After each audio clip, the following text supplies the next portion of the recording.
ஆண்டவராகிய இயேசு கிறிஸ்துவின் இரத்தத்தினால மீட்கப்பட்ட தேவ ஜனமே, இந்த நல்ல பரிசுத்த ஓய்வு நாளுக்காக, இந்த மாதத்தினுடைய கடைசி நாளுக்காக கூட கர்த்தரை ஸ்தோத்திரிக்கிறேன். இன்றைக்கும் சங்கீதங்களின் புஸ்தகம் 91 அதிகாரம் 15 வசனத்தினுடைய பின்பகுதியிலே சொல்லுகிறார், ஆபத்தில் நானே அவனோடு இருந்து அவனை தப்புவித்து அவனை கனப்படுத்துவேன். ஆண்டவராகிய தேவன் இந்த நாளிலே சாலமோனை குறித்து தாவீதினிடத்திலே சொல்லுகிறார், ஆபத்து நாளில் நானே அவனோடு இருந்து அவனை தப்புவித்து அவனை கனப்படுத்துவேன். அவனோடு இருக்கிற தேவன், நம்மோடு கூட இருக்கிற தேவன், தப்புவிக்கிற தேவன், கனம் பண்ணுகிற தேவன். இந்த வார்த்தையை சாலமோனுக்கு தேவன் கொடுத்தார். சொன்னபடியே ஆபத்து காலங்களிலே அவர் கூட இருந்தார், தப்புவித்தார், கனம் பண்ணினார்.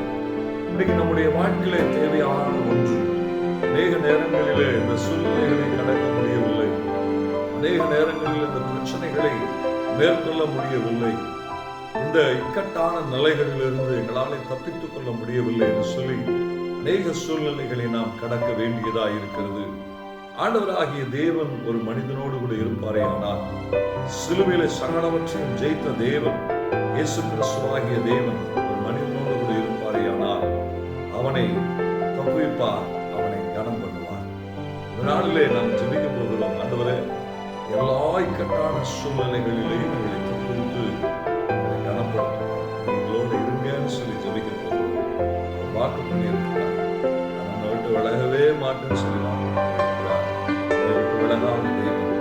வேறுபட்ட ஆபத்துக்கள் வந்தாலும் அதை தப்புவிக்கவும் நம்மை கனம் பண்ணவும் உள்ளவராயிருக்கிறார்.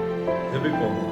சர்வ வல்லவரே, எங்களோடு கூட இணைந்து ஜெபிக்கிற அத்தனை பேருடைய வாழ்க்கையையும் நீர் சாலமோனோடு கூட இருந்து எப்படி ஆபத்து காலங்களில் நீர் சாலமோனை கூட இருந்து தப்புவித்து கனம் பண்ணினீர் என்று சொல்லி நாங்கள் வேதத்தில் வாசிக்கிறோமோ, அப்படியா இந்த சத்தத்தை கேட்கிற அத்தனை பேருடைய வாழ்க்கையில் நீர் கூட இருந்து தப்புவித்து கனம் பண்ணுங்கன்னு சொல்லி ஜெபிக்கிறான். அந்த உயர்வையும் அந்த மேன்மையும் காணுங்கள். ஆண்டவராகிய தேவன் தப்புவிக்கிற அந்த ஆசீர்வாதங்களை சுதந்திரிக்கணும். ஆழ்த்துகிறோம். இயேசு கிறிஸ்துவின் நாமத்தினாலே ஜெபிக்கிறோம் நல்ல பிதாவே. ஆமென். நிச்சயமாகவே அவர் நம்மை தப்புவித்து கனம் பண்ணுவார்.